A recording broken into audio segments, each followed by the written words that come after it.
Be ready. 10 seconds. 5 seconds. Start. The honorable members who have spoken before said that the small growers get the correct price from the board. This is not so. The entire bulk of the profits they make in the home market and in the foreign market is kept by the bigger growers who dominate this coffee board. The price they get is more than what they pay to the small growers.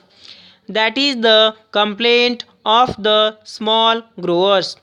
So, it is not correct to say that the profits this board makes are equally distributed to the small growers.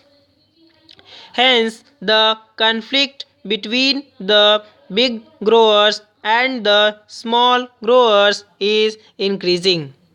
Therefore, it is necessary on the part of the government to do justice to the small growers. The government thinks that by taking powers for nominating the president of the board, it is able to do justice to the small growers. The number of the small growers is 34,000 while the number of the big growers is 590. Most of the seats reserved for the growers in the last board were monopolized by the big growers. The majority of the seats were held by the big growers and the number of seats the small growers got was very meager. It was not more than 4 if my recollection is correct. What the government should have done was to give equal representation to the small growers. They should have asked the growers to return their representatives or to give a panel of names from which government could have chosen some.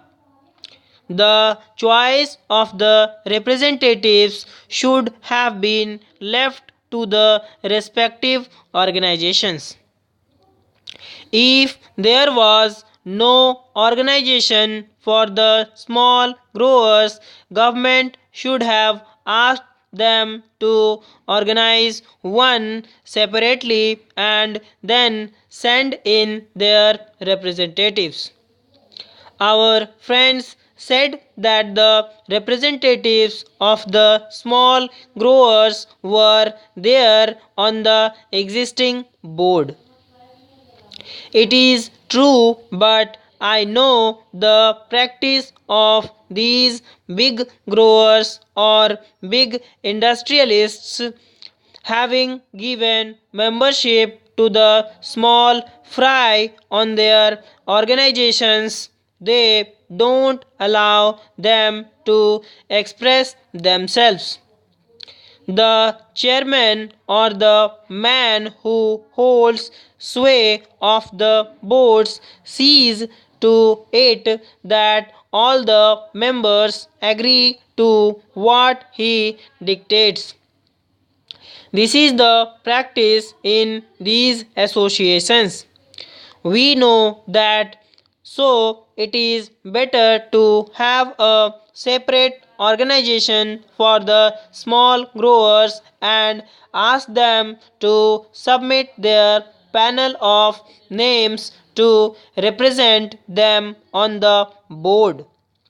Representation on the board should not be governed by the number of acres owned and the amount of capital invested, but the number of growers. If this principle is adopted, the bigger growers will not be able to run away with what they want. In this connection, I would also say that instead of nominating the president, the government should do this. The government should ask the respective organizations of the big growers, the small growers, labor, and the consumers to send in the names of their representatives and then include members of parliament. Then the board constituted in this way should be asked to elect its chairman. If this procedure is adopted, then the government can see that no big grower is elected to the chairmanship. In that case, only a man who can command a majority in the board will be elected, and that man will see to it that justice is done to all the interests concerned. But here the government, in the name of taking over control of the industry, wants to bureaucratize the whole industry. I don't think that by bureaucratizing the board, the government will be able to in any way help the industry to develop or to bring about better working conditions for the labor. One member in the select committee said that no representation should be given to labor. That is the attitude of the growers. That is the attitude generally of all employers in this country. But is it just on their part to deny representation to labor as well as to the consumers? Certainly, the rights of these people should be recognized, but personally, I don't think that by merely giving representation to labor on the board, the government can do justice to labor.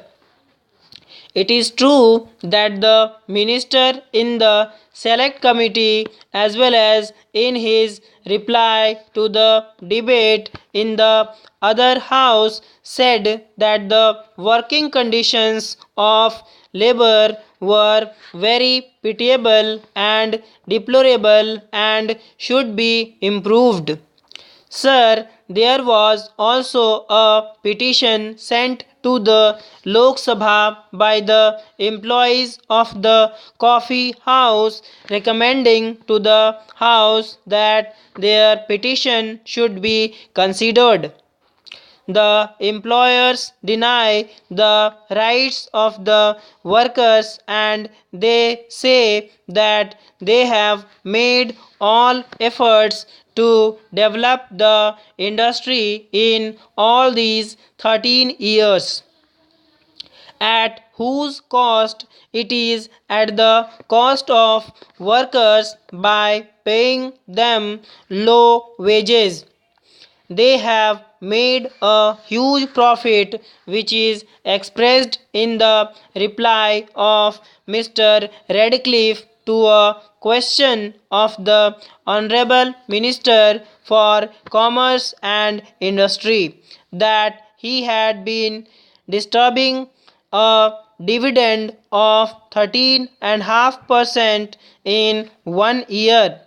In 1 year, he had given 20% dividend. Year, he gave 19% to his shareholders.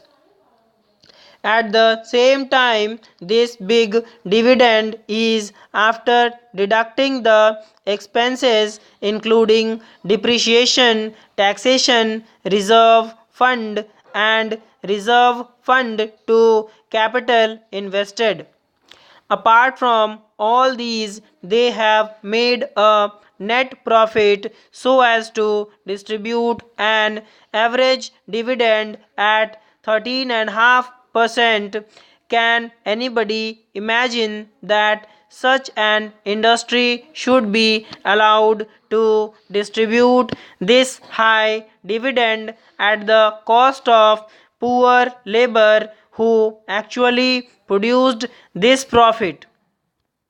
Certainly, at the cost of the labor and the people, they have got this profit.